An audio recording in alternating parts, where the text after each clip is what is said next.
Hello ఏమయ్యా ఆ మాణిక్యాల్లో మనకి ఇవ్వాల్సిన డబ్బు ఇచ్చాడా? ఏమిటయ్యా ఎప్పుడు అడిగినా రేపు మాపు అంటున్నారంట. ఇలాగే అందరికీ అప్పులు ఇచ్చి ఇచ్చి నా ఆస్తి సగం తరిగిపోయింది. ఇదిగో నిన్ను కదయ్యా, నువ్వు 10 నిమిషాలు ఫోన్ చేయి. ఆగు. ఈ ఇల్లే ఉన్న ఎగ్జిబిషన్ అనుకున్నావా? నీ ఇష్టం వచ్చాడ కలిసి తిరుగుతున్నావు. ఎవరు నువ్వు? మీరు నారాయణ గారు అనుకుంటాను. ఫేస్ కట్ చూసి అలా అనిపిస్తుంది. రండి ఏసీ రూమ్ లోకి వెళ్ళి మాట్లాడుకుందాం. అడ్డమైన వాళ్ళని ఏసీ రూమ్ లో కూర్చోబెట్టి మాట్లాడడం నాకేమైనా హాబీ అనుకున్నావా? నేను చెప్పబోయే విషయం ఎవరైనా వింటే మీ కొంప మునుగుతుందండి. మీకోసం చెప్తాను, మనం ఏసీ రూమ్కి వెళ్ళి మాట్లాడుకుందాం. రండి. నువ్వు చెప్పే బోడి రహస్యానికి ఏసీ రూమ్ ఒకటే. ఆ విషయం ఒకటి చెప్పు. కొత్తపల్లి జగన్నాథం గారి విషయమై నేను నీతో ఏమిటా విషయం? 5 క్రితం తోకచుక్క పొడిచింది. ఆ రోజు రా బాబు, ఏసీ రూమ్ లో కూర్చొని మాట్లాడుకో. ఇక్కడ కూర్చో.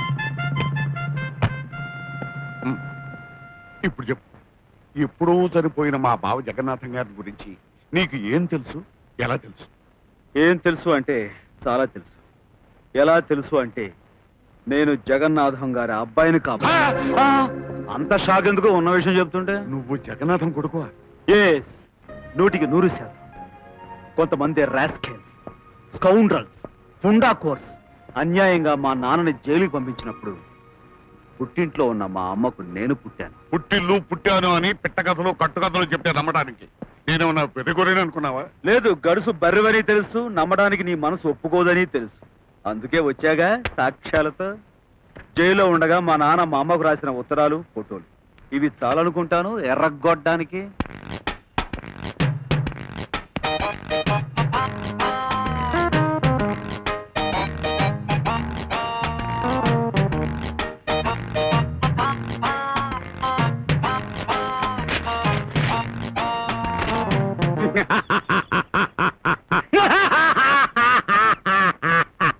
నువ్వు చింపినవి డూప్లికేట్స్, ఒరిజినల్స్ ఈ బాక్స్ లో ఉన్నాయి.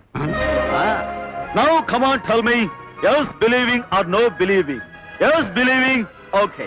No believing, I go police station, meeting lawyer, taking court, after taking, talking, hitting, breaking, you putting jail. అబ్బాబా ఆపోయా ఇంగ్లీషు. అసలే పరిస్థితి అర్థకాక మతిపోయిస్తుంటే నువ్వు ఇంగ్లీష్ లో వాయిస్తా ఉంటాయి. సరే, నీకు అర్థమయ్యేలా చెప్తాను. నువ్వు ఒప్పుకున్నావా? సరే. లేక ఈ అంటే మూలిగావనుకో, నేను కక్క గగ్గ ఇంజా అంటూ కోర్టుకి వెళ్తాను. ఆ తర్వాత నువ్వు అమ్మ అహా అంటూ జైల్లో కూర్చుని ఆడవాలి. నేను వాడివయ్యా, నీ ఫేస్ చూడగానే అనుకున్నానయ్యా నువ్వు మా బావ కొడుకు అని. కాకపోతే మన జాగ్రత్తలో మనం ఉంటాం మంచిదని నేను చిన్న టెస్ట్ చేశానంటే. Very good. ఇదిగో ఇప్పుడు చూసా చూడాలకు అత్త మా బావులు. ముందు నీ లుక్ మార్చు. ఇదిగో పెద్దాయన, నేను వచ్చింది నా ఆస్తి కోసం. ఈ ఇల్లు, వాకిలి, ఆఫీసు, బిజినెస్ మొత్తం మా నాన్న కాబట్టి మా నాన్న ఆస్తి నాకు ఇచ్చావనుకో న్యాయంగా ఉంటుంది. ఇలా కూర్చో. ఏంటి ఒళ్ళో కూర్చుంటావా? అలాగే. ఆస్తి నీ చేతికి వచ్చే వరకు నువ్వు నా స్నేహితుడు కొడుకువి అని చెప్తాను. నువ్వు మాత్రం నన్ను అంకుల్ అని పిలవాలి. అంకుల్ అని పొడవుగా పిలవను, అంకు అని పిలుస్తాను. అంకుల్ కాకపోతే పెగ్గు అని పిలువు. నువ్వు వరిచి చెప్పేస్తాను. అరవను, నేను తనక మాట్లాడతాను, కానీ విషయం మాత్రం బయట పెట్టండి. సరే అంకు, నాదో షరతు. నాకు కొన్ని పద్ధతులు ఉన్నాయి. తేడా వచ్చిందనుకో మొత్తం అందరినీ కులబొడి చేసి నిజంగా నిన్ను కాదంత. అప్పుడు you behave correct, I behave correct. ఈలోగా నేను హౌస్ చెకింగ్.